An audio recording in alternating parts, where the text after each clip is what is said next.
Nathaniel Pierce had everything: money, power, a name that carried weight in the world of business. But behind the towering glass walls of his empire, he was alone. Hardened by betrayal, he believed love was just another deal waiting to collapse. Then came Clara, a single mother scraping by, living a life far removed from his. She didn't want his wealth. She didn't even know who he was when she pulled him from the wreckage that stormy night. What started as an unspoken debt soon became something neither of them expected. A battle of trust, of pride, of two hearts from different worlds colliding. And just when they thought they understood each other, the past came knocking. Can love truly conquer fear? Or will the walls they've built keep them apart forever? This is not just a love story. It's a journey of redemption, of finding home in the most unexpected places. The bitter wind cut through Nathaniel Hawthorne's coat as he stepped out of the Grand Hotel ballroom. The city sparkled beneath the snow-covered streets, but the beauty of it all felt distant, like a painting behind glass. He had spent the evening shaking hands, making deals, and nodding politely at conversations he had no real interest in. Tonight, like so many nights before, he felt nothing. The air smelled of freshly fallen snow, mixed with the faint, lingering scent of expensive champagne from the gala. He should have stayed longer, entertained the right people. But instead, he had walked out before dessert was even served. The thought of sitting through another empty conversation was unbearable. He pulled his coat tighter around him and headed toward his black SUV parked by the curb. His driver had offered to wait, but he declined. He needed to be alone. As he drove through the dimly lit streets, the snow thickened, swirling under the glow of the streetlights. The roads were nearly empty, the city retreating into a frozen silence. He gripped the wheel tighter, jaw clenched. Isabella's words still echoed in his mind from earlier that night. "You'll never change, Nate. You think shutting people out makes you stronger, but it just makes you a man no one wants to love." He scoffed under his breath, pressing the accelerator a little harder. She didn't know anything about him anymore. Love was a game, and he had stopped playing a long time ago. The snowstorm intensified, visibility decreasing with each passing minute. He should have been more careful. He should have slowed down. But caution wasn't something he was known for. And then, ice. The moment his tires hit a patch of black ice, everything changed. The car jerked violently, skidding out of control. The cityscape blurred as the vehicle spun, the headlights cutting erratic streaks through the falling snow. His heart pounded, his hands fighting the wheel, but the SUV refused to obey. A sharp turn, a loss of traction, then impact. The crash was deafening. The front of the SUV smashed through a snowbank before slamming into something solid. The force threw him forward, his seatbelt locking just in time. The airbag exploded against his chest, knocking the breath from his lungs. Silence. For a long moment, all he could hear was the pounding of his own pulse. Pain radiated through his ribs, sharp and unrelenting. The windshield was shattered, snow blowing in through the cracks. He tried to move, but his body resisted, pinned by the force of the crash.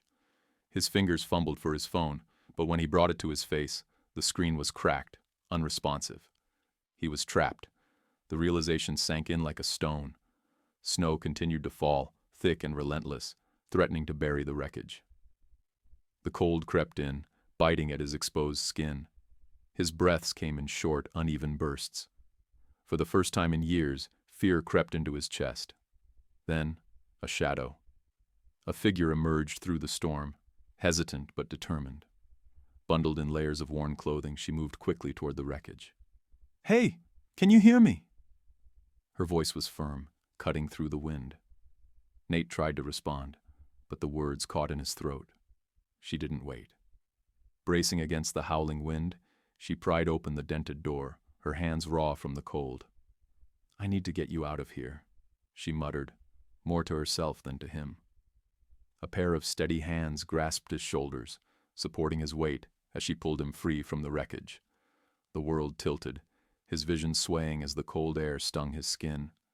He barely registered the woman's face, only the warmth of her touch against the freezing night. For the first time in his life, Nathaniel Hawthorne had no choice but to trust a stranger. The first thing Nate felt was warmth, a stark contrast to the bitter cold that had swallowed him whole the night before. His body ached in protest as he shifted slightly, the dull throbbing in his ribs reminding him of the impact. His mind struggled to catch up, sifting through blurry images of headlights spinning, metal twisting, and the storm howling in his ears. Then, soft fabric beneath him, the distant crackle of a fire, and the faint scent of something familiar. Coffee? Number something heartier. His eyelids felt heavy, but he forced them open. The dim light in the small room made his vision adjust slower than he would have liked. It wasn't a hospital. The wooden walls, the modest furniture, the faint hum of an old heater. It was someone's home. His gaze landed on the woman across the room. She sat near a worn-out armchair, her long brown hair loosely tied back. Her clothes were layered for warmth rather than fashion, and she held a mug between her hands, staring at him like she was waiting for him to say something. "You're awake," she finally said, her voice even, calm. He frowned, his throat dry. "Where?" "You're in my house," she answered simply, standing up and setting her mug down on a table. "I found you in that wreck last night. You're lucky I did." Nate struggled to sit up, but his body resisted, the sharp pain in his ribs reminding him not to move too fast. His suit was still on, though it was wrinkled and slightly damp from melted snow. The memory of the accident pieced itself together in his mind, but everything beyond the crash was a haze. "Who are you?" he asked, his voice rougher than he expected. "Clara," she replied. "And you?" He hesitated. It wasn't like him to feel vulnerable, but waking up in a stranger's home, completely dependent on her kindness, made him uneasy. "Nate," he finally muttered. Clara nodded, not pressing for more. She moved toward the stove, pouring something into a small bowl before walking back toward him. "You should eat something. You were out for a while." He eyed the bowl suspiciously. "Where exactly is here?" "My house, about 2 miles from where you crashed," she said, placing the bowl on a small table beside him. "Not much around here but snow and silence." Nate exhaled sharply, glancing toward the small window. The storm had settled, but a thick blanket of white covered everything outside. He wasn't sure if that was comforting or unnerving. "I called for help this morning," Clara continued, crossing her arms. "The roads are still a mess, but someone will come by once they clear up." Nate scoffed under his breath. He had no doubt that people were already looking for him, his absence from last night's event likely raising some eyebrows. But there was something about the situation, the unfamiliarity of it, that made him feel strangely detached from all of that. His eyes drifted around the space. The house was small, but lived in. Cozy even. A couple of framed pictures sat on the shelf, a few children's books stacked neatly beside them. The furniture was mismatched but well cared for. Everything about it felt warm. It was the opposite of his world. "You live here alone?" he asked, his curiosity slipping through his usual guarded tone. Clara hesitated for just a second before shaking her head. "No." Before he could press further, a small voice came from the hallway. "Mom?" Nate turned his head just in time to see a little girl peek around the corner. She was small, no older than 6, with wide, sleepy eyes and dark curls that framed her face. She clutched a blanket close to her chest, blinking curiously at the unfamiliar man in their home. Clara softened immediately. "It's okay, Lily. Go back to bed, sweetie." But the child didn't move. Instead, she stepped further into the room, studying Nate with the kind of open curiosity only children had. "Who's that?" "He's someone who needed help," Clara answered patiently. Lily tilted her head, frowning slightly. "He looks grumpy." Nate exhaled sharply. "I'm not grumpy," he muttered, more to himself than to her. The little girl wasn't convinced. She climbed onto the armchair Clara had been sitting in, tucking her feet beneath her. "Are you a bad guy?" The question caught him off guard. "What?" "Bad guys always wear suits," Lily stated matter-of-factly, as if that was an undeniable fact. Clara pressed her lips together, clearly holding back amusement, but she said nothing. Nate didn't know how to respond to that. He had spent years in high-end boardrooms, negotiating deals with men who smiled but had knives behind their backs. He had been called ruthless, cutthroat, even cold. But bad guy? He had never thought of himself in those terms. "I don't think I am," he said carefully. Lily seemed to consider that, her tiny brows furrowing. Then, as if deciding he wasn't a threat, she slid down from the chair and scurried back toward the hallway. "Okay, but don't steal anything." Clara let out a quiet chuckle as the little girl disappeared. Nate sighed, running a hand down his face. "She's blunt." "She's 6, Clara replied with a small smile. "You okay to sit up?" He nodded, though the ache in his ribs disagreed. Slowly, carefully, he pushed himself upright, breathing through the discomfort. Clara watched him with mild concern, but didn't offer to help. He appreciated that. He had spent his life in control, of himself, of his surroundings. He wasn't about to lose that now. "I should go," he muttered. "You should rest," Clara corrected. "You hit your head, and your ribs are probably bruised." "I'll be fine." Clara let out a short breath, clearly unimpressed. "Men," she muttered under her breath before shaking her head. "Suit yourself, but at least eat something before you collapse on your way out." Nate glanced at the bowl again. The smell was actually good. He wasn't used to this. Someone taking care of him without expecting anything in return. He wasn't sure how to react to it. But for now, just for a moment, he let himself accept it. Nate adjusted his coat as he stepped toward the front door, every movement a reminder of the lingering ache in his ribs. The warmth of Clara's home, the scent of something still simmering in the kitchen, and the quiet hum of a life so different from his own, all pressed against him like an unfamiliar weight. He wasn't used to this, being in someone else's space, being taken care of, even if just for a night. Clara stood by the table, arms crossed, watching him with a neutral expression. She had barely spoken since breakfast, her focus shifting between tidying up and keeping an eye on Lily, who had eventually wandered off to play. She didn't hover, didn't fuss, but there was something in the way she watched him that made him feel like she was measuring him, deciding whether he was just another problem she had to deal with. He reached into his coat pocket, pulling out a few crisp bills, folding them neatly before placing them on the table. "For the trouble," he said simply. Clara glanced at the money but didn't move, her lips pressed together in a thin line, and after a beat, she shook her head. "I don't want it." His brow furrowed. "It's not charity. It's gratitude." "It feels the same coming from someone like you," she said, wiping her hands on a kitchen towel before turning back to face him fully.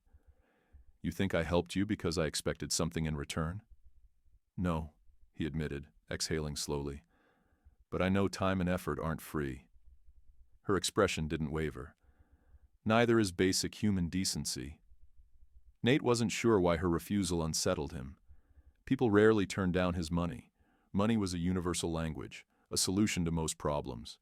And yet here was a woman standing in front of him, treating it as if it meant nothing. He picked up the bills and placed them back into his pocket, his movements deliberate. "Fine." Clara nodded once, as if that settled the matter. The air between them felt heavier than before, not with tension, but with something unspoken. Something Nate couldn't quite put his finger on. Lily peeked out from the hallway, rubbing her eyes. "Are you leaving?" Nate looked at the small girl, her messy curls framing her face. She didn't look particularly sad about it, just curious.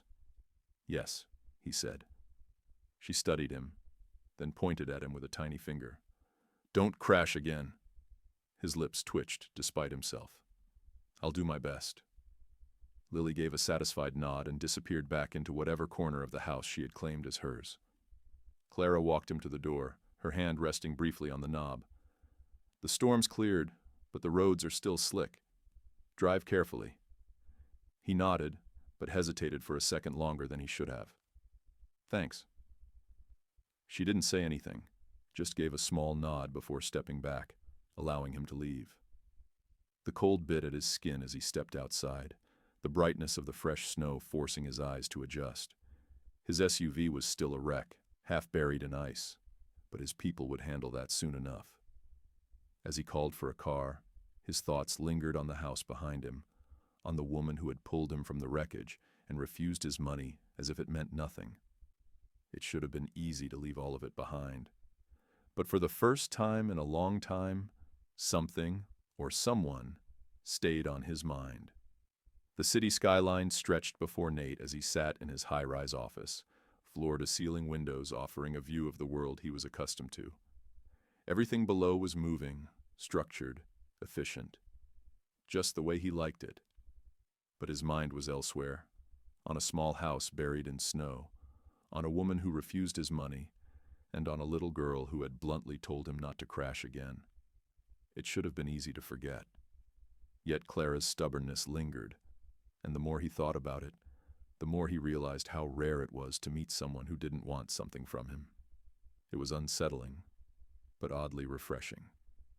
His phone buzzed, breaking his thoughts. "Yes," he answered, leaning back in his chair. His assistant, Daniel, spoke crisply. "The situation with the Collins deal has been resolved. Also, you wanted me to look into employment options for Clara Evans?" Nate exhaled, rubbing his temple. "Yes. Find something that suits her background, something stable." Daniel hesitated. "She doesn't seem to have recent professional experience, but there are positions available within the foundation. Community outreach, administration, even clerical work." "Pick something reasonable," Nate said, already tired of the conversation. "Make sure she gets it, but keep my name out of it." "Understood." Hanging up, Nate shut his eyes for a brief moment. This wasn't something he normally did, getting involved in people's lives. But he wasn't about to stand by while a woman who had saved his life struggled to keep food on the table. A simple job. A small gesture. It wasn't charity. It was just balance. Or so he told himself. Clara clutched the envelope in her hands, her fingers pressing into the thick paper. The letter inside was an official job offer from a well-established company, a position she hadn't applied for, at a salary that was far too generous for someone with her limited experience. Her heart pounded. There was only one person who could have done this. Storming out of her house, she barely noticed the cold biting at her skin as she made her way toward town.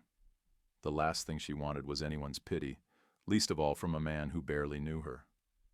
By the time she reached the towering building, her breath was visible in the crisp air, but the fire burning inside her kept her warm. Marching past the reception desk, she ignored the calls of protest from the front staff. She didn't stop until she reached the large wooden doors at the end of the hallway, shoving them open without hesitation. Nate looked up from his desk, calm as ever, as if he had been expecting her. "Clara," he greeted, setting his pen down. She stepped forward, throwing the letter onto his desk. "What the hell is this?" He leaned back in his chair, glancing at the envelope as if it were a mild inconvenience rather than a declaration of war. "A job offer. I didn't ask for one." "No," he said, folding his hands together. "But you need one." Her eyes narrowed. "You think you can just buy my gratitude?" His jaw tightened slightly. "That's not what this is." "Then what is it, Nate?" She crossed her arms, defiant. "You show up in my life for one night, and now you think you can fix it? Like throwing money at a problem will make it go away?" His patience thinned, but he forced himself to keep his voice measured. "You helped me. This is me helping you, that's all." She let out a sharp laugh. "You don't even know me." "I know you're struggling." His voice was quieter now, but firm. "I know you have a daughter to take care of. I know you won't take money, but you'll take a job." Clara's throat tightened, but she held her ground. "I don't want your handouts." "It's not a handout," he said, standing now, his presence towering. "It's an opportunity. You can take it or leave it, but don't act like I think any less of you because of it." For the first time, Clara faltered. There was no smugness in his voice, no condescension, just certainty. She hated that it made sense. She hated that a part of her wanted to take it. Nate studied her carefully. "Do you really want to struggle when you don't have to?" She swallowed hard, her pride warring with practicality. She had spent so long doing everything on her own, rejecting help at every turn, proving she was strong enough. But was refusing this really the right move? Her lips pressed into a thin line. "I'll think about it." He nodded once. "That's all I ask." Clara turned sharply, gripping the door handle. But before she stepped out, she hesitated. "Why are you doing this?" she asked without looking back. A pause. Then, "Because someone should." She left without another word. The cold evening air brushed against Nate's face as he stepped out of his car, eyeing the modest house before him. The soft glow of lights from the windows created a warmth that contrasted sharply with the chilly wind. This was the last place he expected to be tonight. Yet, here he was. It had started with a phone call from Clara earlier that afternoon, a mix of irritation and resignation in her tone. "I don't know what you said to Lily," she had begun, "but she invited you to dinner, and now she won't stop asking when you're coming." Nate had been caught off guard. Of all the possible outcomes from their last conversation, this was not one he had anticipated. He had expected Clara to stay distant, to remain wary of him. Instead, her 6-year-old daughter had somehow made her first move before he even considered his own. Clara had sighed heavily on the phone. "I told her you probably wouldn't want to, but she insisted. So if you want to be the one to disappoint a kid, be my guest." Something about the way she had said it made him pause. And so, despite everything, despite the unfamiliarity, despite the fact that he hadn't sat at a real dinner table in years, he found himself standing at her doorstep, his hand hesitating before knocking. Before he could, the door swung open. Lily stood there, her big brown eyes lighting up at the sight of him. "You came!" He cleared his throat, feeling uncharacteristically unsure of himself. "I did." She beamed, grabbing his hand before he could react. "Come inside! It's cold!" He barely had time to process before being pulled into the warmth of the house. The smell of something rich and savory filled the air, a stark contrast to the sterile meals he was used to at his penthouse. The space felt smaller than he remembered from his brief time here before, but not in a bad way. It was lived in, cozy. Clara was in the kitchen, stirring a pot on the stove. She barely glanced up as he entered. "Didn't think you'd actually show," she said, her voice neutral but not entirely unfriendly. Nate slipped his hands into his coat pockets. "Neither did I." She huffed a small laugh, shaking her head. "Well, you're here now. Hope you like stew." Lily, still gripping his hand, nodded enthusiastically. "Mom makes the best stew. You have to try it." Nate wasn't sure what to expect from this night, but the eager look on the little girl's face made him momentarily push aside his usual reservations. He let himself be led to the small dining table, where an extra plate had already been set. Dinner was different. Not in a bad way, just different. Lily chattered nonstop, telling him about school, about the neighbor's dog, about a book she was reading. She asked him questions too, most of which caught him off guard. "Do you have a family?" He hesitated. "Not really." "Why not?"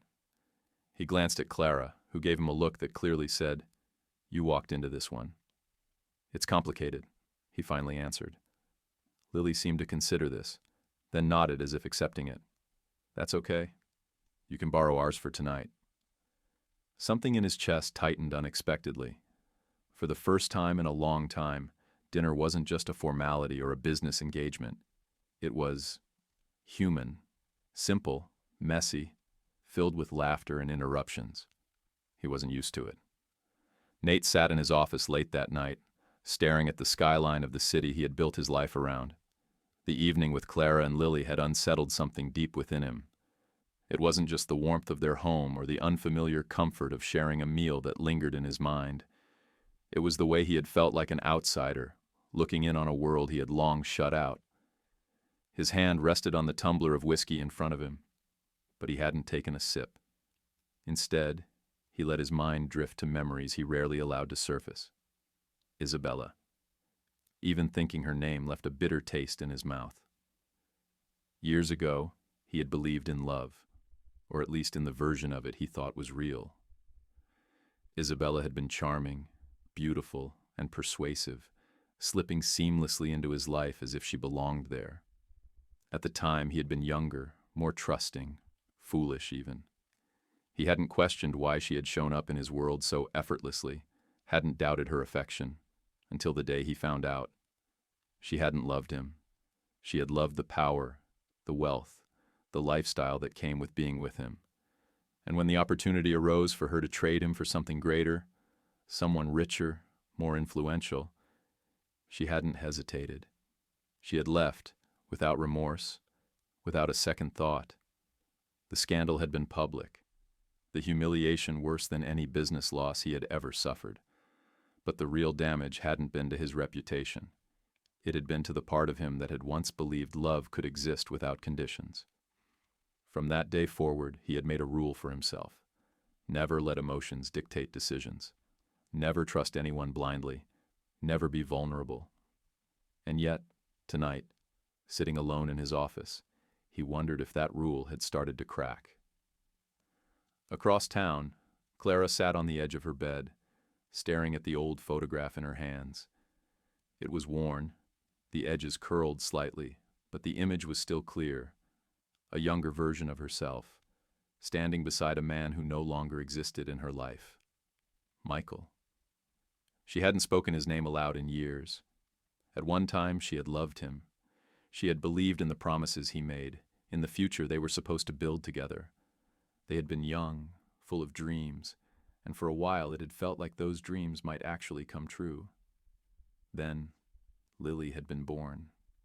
The responsibilities of fatherhood had weighed on him in a way she hadn't expected. What should have been their greatest joy had instead become a burden too heavy for him to carry. He started coming home later, working less, making excuses. And then, one night, he simply didn't come home at all. She had woken up to find a note on the kitchen table, a few hastily written words explaining that he couldn't do it anymore, that he wasn't meant to be a father, that he needed to find himself. She had been left alone with a newborn, a stack of bills, and no idea how she was going to survive. She had learned the hard way that love wasn't always enough, that people left, no matter how much you needed them to stay. And she had sworn never to make that mistake again. Clara exhaled, setting the photo down on the nightstand before lying back on the bed. Nate wasn't like Michael, but she wasn't the kind of woman who trusted easily anymore. Clara tightened her grip on the grocery bag in her hands, her mind still reeling from what she had just discovered. She had walked into town that morning, her thoughts consumed by the odd turn her life had taken since meeting Nate. But nothing, absolutely nothing, could have prepared her for what she saw on the newsstand outside the small convenience store. There, staring back at her from the glossy cover of a business magazine, was Nate Sterling. The headline read, "The Reluctant King, How Billionaire Nate Sterling Built an Empire and Avoids the Spotlight." Her pulse pounded in her ears as she snatched the magazine off the rack, flipping through the pages with growing disbelief. There were photos of him at high-profile events, alongside celebrities, politicians, and CEOs. Images of him standing beside towering skyscrapers, his name etched into the steel of some of the most prestigious buildings in the city. He wasn't just wealthy. He was one of the wealthiest men in the country. The realization hit her like a freight train. The man who had sat at her dinner table, the man whose clothes had still been damp from the snowstorm the night she pulled him from his wrecked car, the man who had awkwardly listened to Lily's endless chatter and quietly accepted a plate of homemade stew. That man was a billionaire. Her breath came shallow as she set the magazine down, her hands trembling slightly. It suddenly made sense. The effortless way he carried himself, the tailored coat that looked out of place in her tiny home, the job offer that had landed on her doorstep without her asking for it. She felt like a fool. The distance between them, the one she had been pretending didn't exist, suddenly stretched miles wide. Across the city, Nate leaned against the window of his penthouse, staring down at the streets below. His phone vibrated on the sleek glass coffee table behind him, but he ignored it. He already knew who it was, his assistant, reminding him of the meetings he was expected to attend. He exhaled, rubbing a hand over his face. Something had shifted in him over the past few days. It was subtle, almost unnoticeable, but it was there. Clara, Lily. He had meant to leave them behind after the accident, to move on, like he always did. But instead he found himself thinking about them more often than he cared to admit. The way Clara had looked at him that night at the dinner table, her walls still up, but her guard slightly lowered. The way Lily had so effortlessly pulled him into their world, as if he belonged there. It was dangerous, this feeling creeping into his chest. He had spent years keeping people at arm's length, refusing to let anyone get too close. He wasn't sure he knew how to be anything else, and yet, for the first time in a long time, he wasn't certain he wanted to walk away. Victor Grant leaned back in his leather chair, his fingers drumming against the armrest as he watched the city lights from his office. He had always prided himself on knowing everything worth knowing in the business world, and right now, there was one particular piece of information that intrigued him more than most. Nate Sterling. For years, they had operated in the same circles, crossed paths at high-profile events, and competed for the most lucrative deals. But Victor had always felt that Nate had an unfair advantage, not just because of his money, but because of the way people trusted him.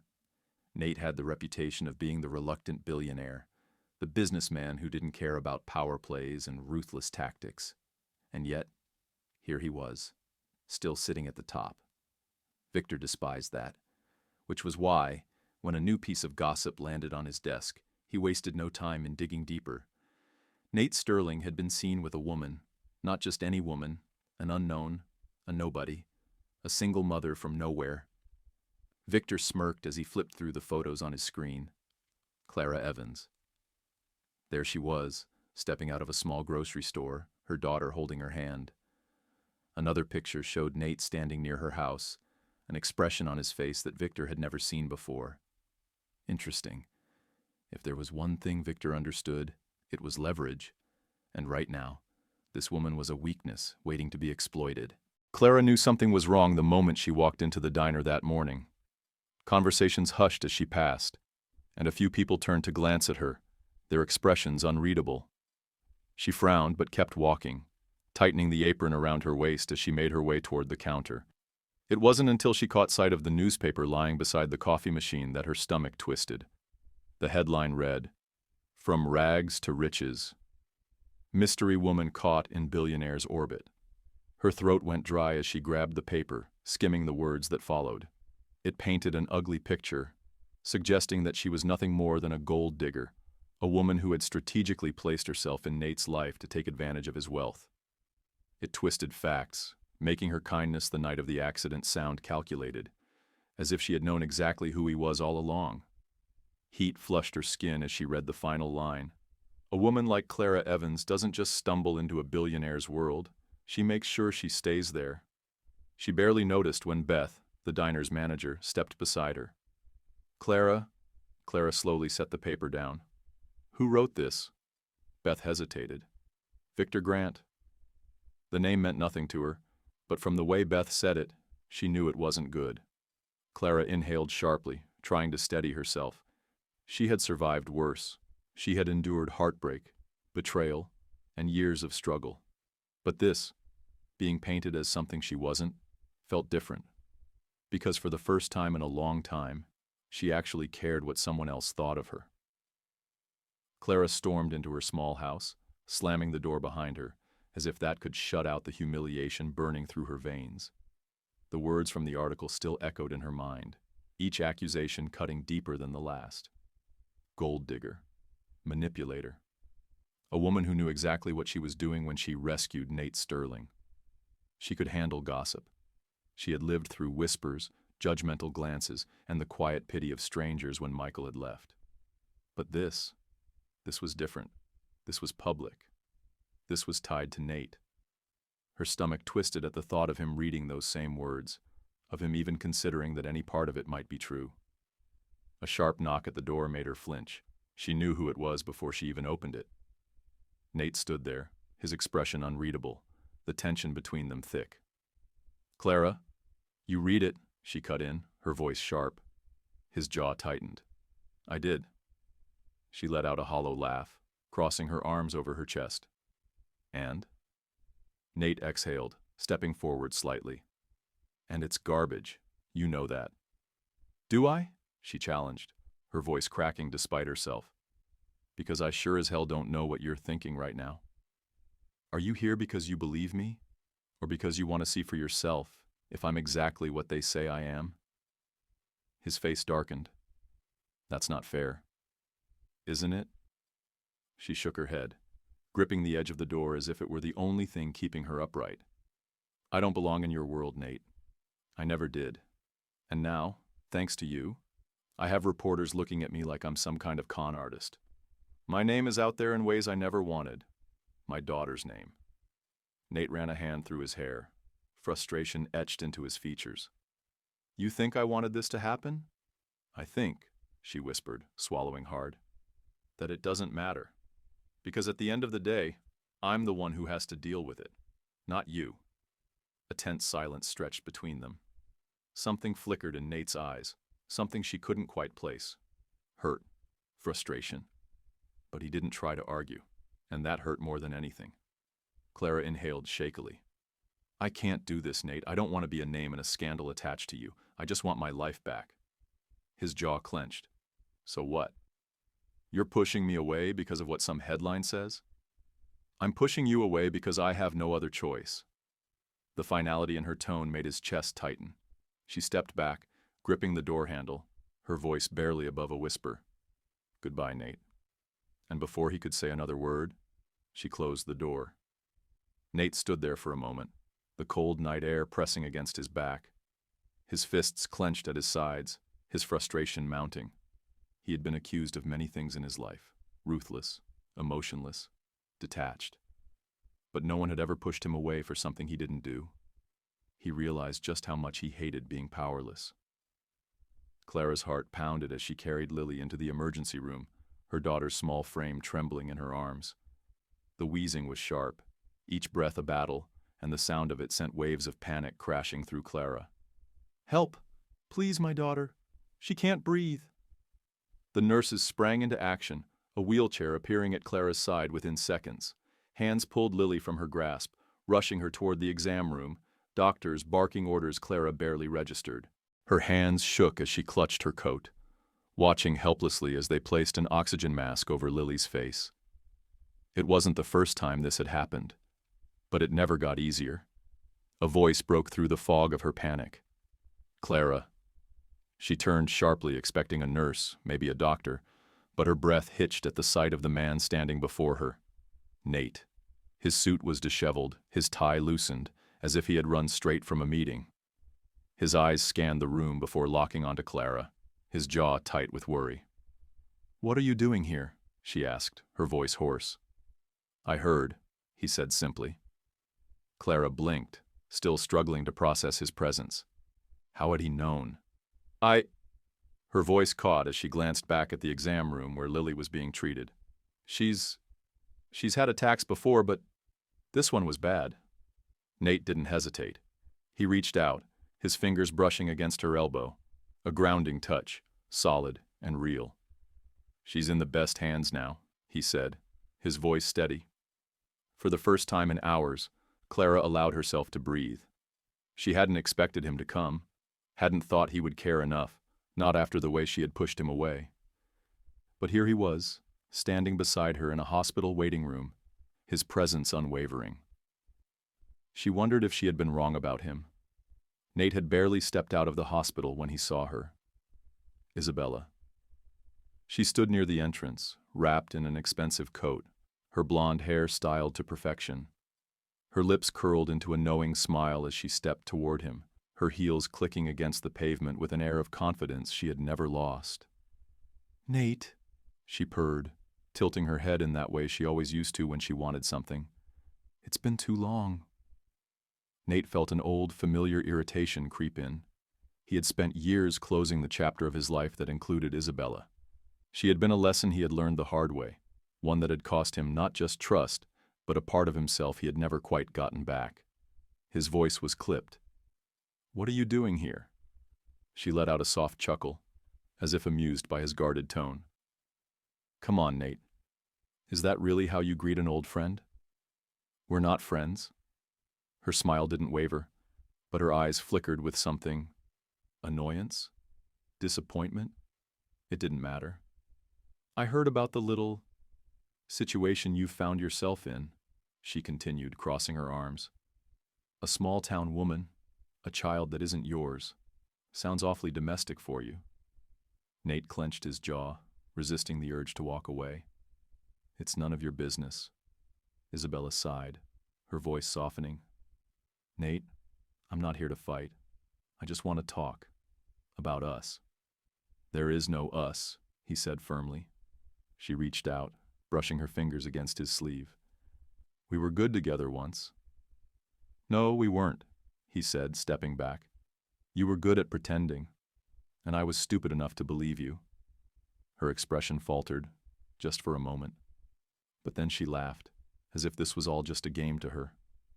Oh, Nate, always so dramatic. Unbeknownst to either of them, Clara stood a few feet away, frozen in place.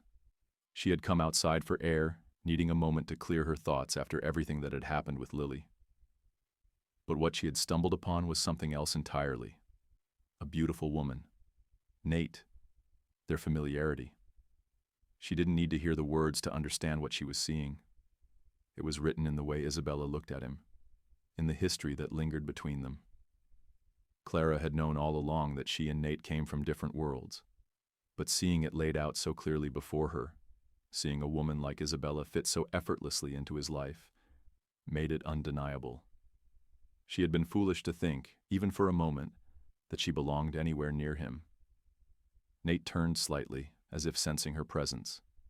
Their eyes met. Clara forced a tight smile, nodded once, then turned and walked away. Nate felt something cold settle in his chest, but by the time he took a step forward, she was already gone. Clara sat at the edge of her bed, staring at the packed suitcase by her feet. The dim light of the bedside lamp cast long shadows across the small room, making it feel even smaller than usual. Lily was asleep in the next room, her breathing steady and peaceful, unaware of the storm raging inside her mother's chest. Leaving was the only logical choice. Everything had spiraled out of control since Nate had entered their lives. The scandal, the headlines, Isabella's sudden return, none of it had been there before. And if she stayed, there would only be more. More whispers, more prying eyes, more people looking at her as if she were something she wasn't. She had fought too hard to build a stable life for Lily. She couldn't let the chaos of Nate's world take that away. She wiped at the tear that slipped down her cheek and reached for the suitcase handle. Then a knock sounded at the door.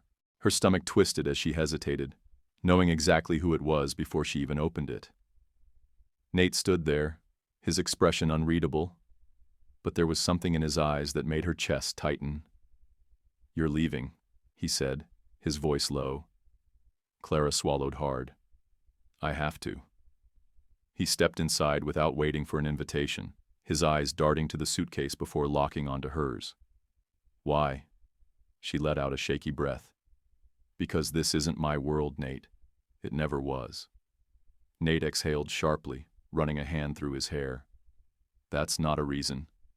Clara crossed her arms over her chest. It's the only reason that matters. He shook his head. No. The only thing that matters is what we want. And I know you don't want to walk away. Her throat tightened. It's not just about what I want. Then what is it about? His voice was firmer now, frustration seeping through. It's about Lily, she said, forcing herself to meet his gaze. She deserves stability. She deserves a life without reporters waiting outside her school or people questioning my every move. I won't let her grow up under that kind of scrutiny. Nate stared at her for a long moment before speaking. Do you think I would ever let anything happen to her? Clara's breath caught in her throat. I know you wouldn't, she whispered. But that doesn't change the fact that the world sees me as a problem, Nate. And as long as I'm in your life, that won't change. Nate stepped closer, his voice softer now.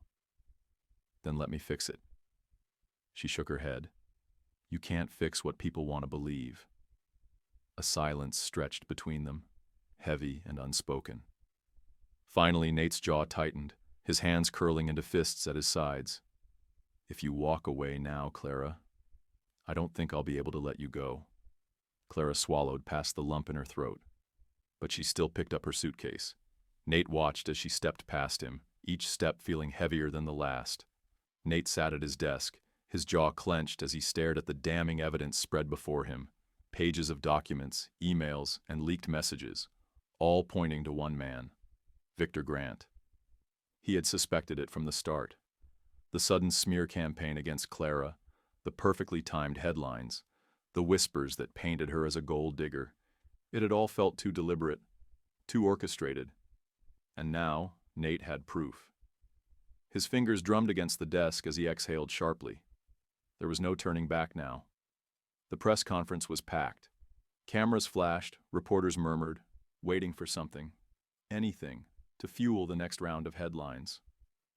Victor sat confidently on the stage, flashing his trademark smirk.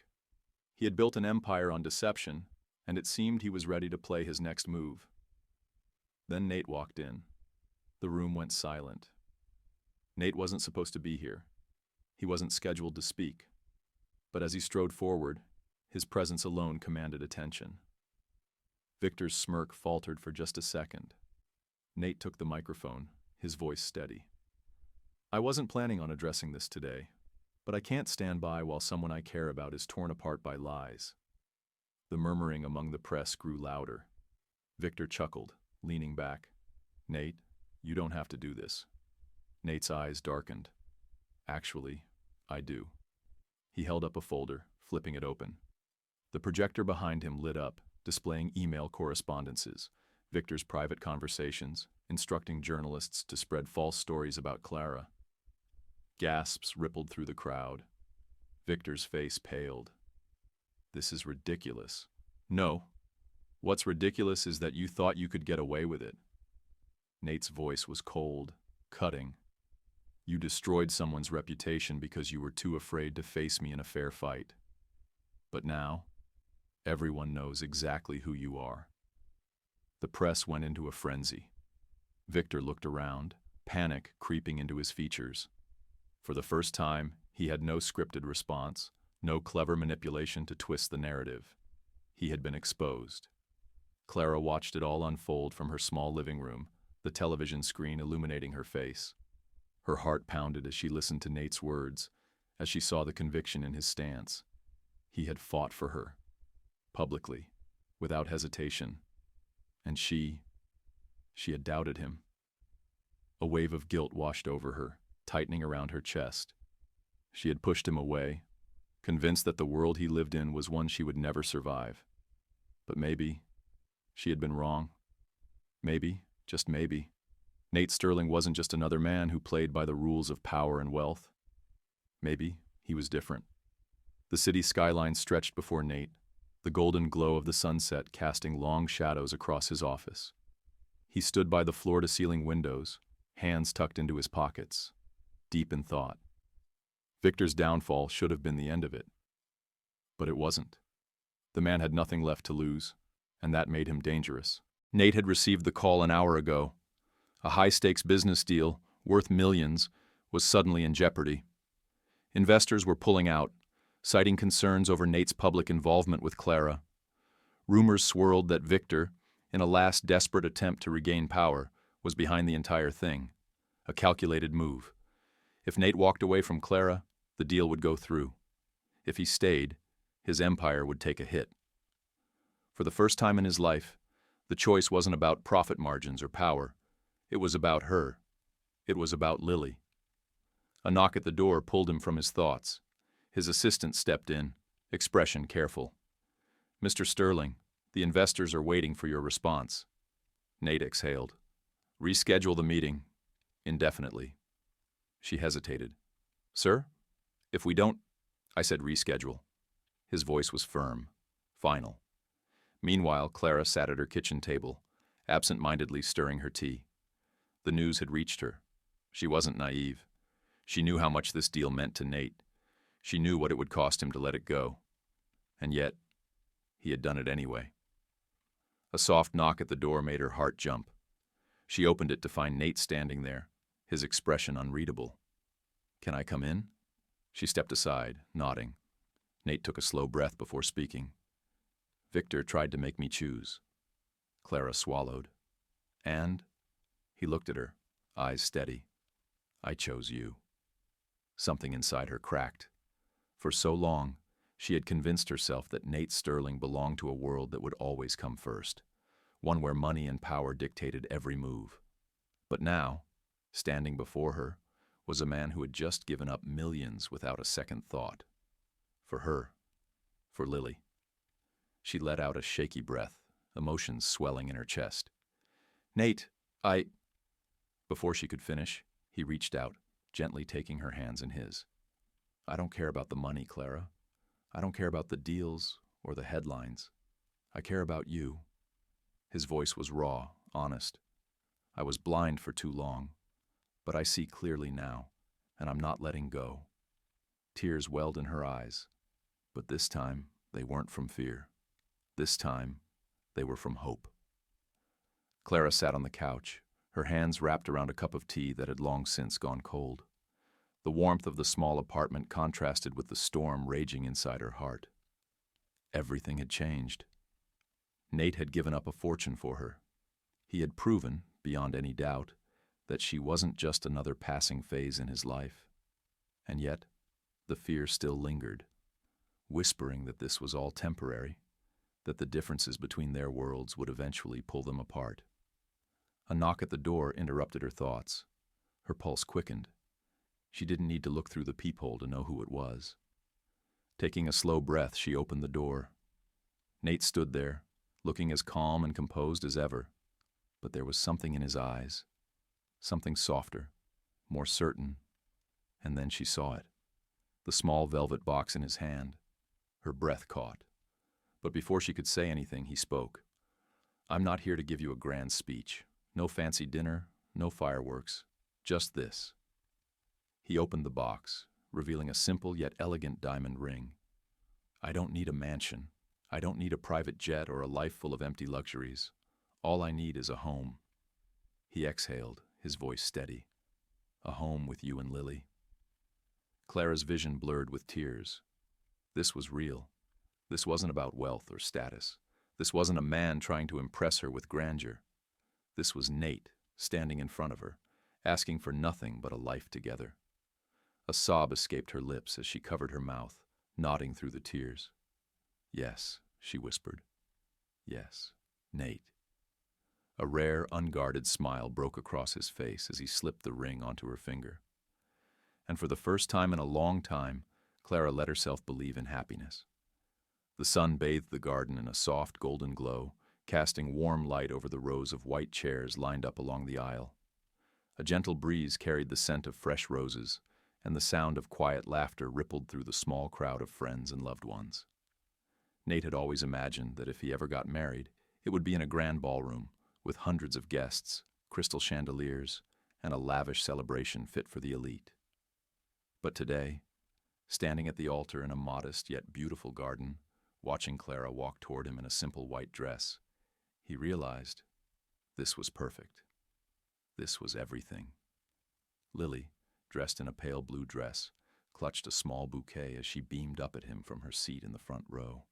Her excitement was palpable, her eyes twinkling as if she could barely believe this day had come. As Clara reached the altar, she took a deep breath, her gaze locking with Nate's.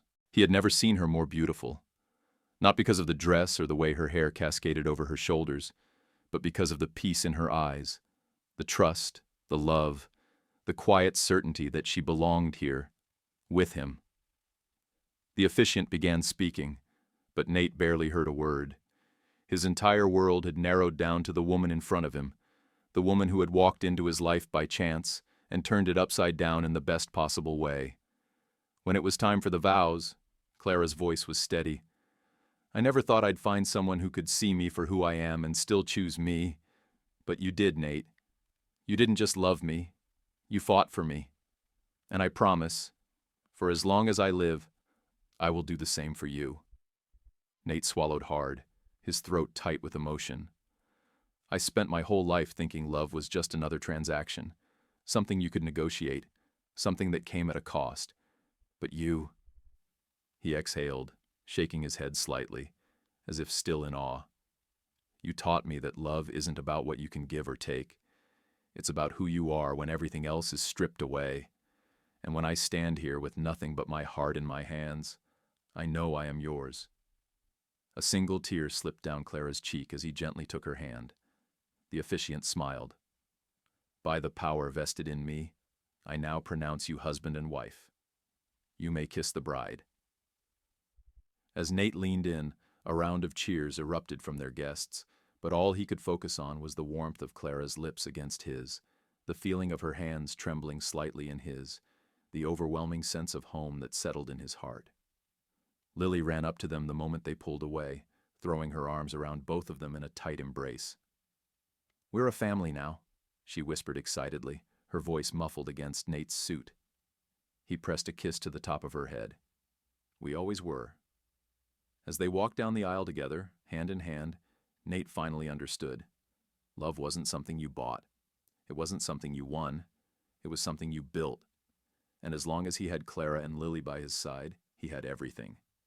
At its core, this story reminds us that love isn't about grand gestures or material possessions. It's about showing up, choosing someone even when it's difficult, and proving through actions, not just words, that they matter. Nathaniel Pierce had everything, yet he was empty. Clara had nothing, yet she was rich in love and resilience. In the end, it wasn't his fortune that won her heart, but his ability to let go of pride, embrace vulnerability, and put love above all else. Too often we build walls around our hearts, fearing rejection, betrayal, or loss. But true love demands risk. It asks us to trust, to fight, to stand by someone when the world pulls them away. As the saying goes, the richest man is not the one who has the most, but the one who needs the least. Perhaps the greatest lesson of all is that love isn't about perfection. It's about patience, understanding, and the willingness to fight for something real. Because in the end, the only wealth that truly matters is the love we share and the lives we touch. What did this story mean to you? Have you ever faced a love that challenged your fears and beliefs? We'd love to hear your thoughts. Drop a comment below. If you enjoyed this journey, don't forget to like, share, and subscribe for more heartfelt stories. Your support keeps these stories alive. Until next time, remember, love is the greatest fortune of all.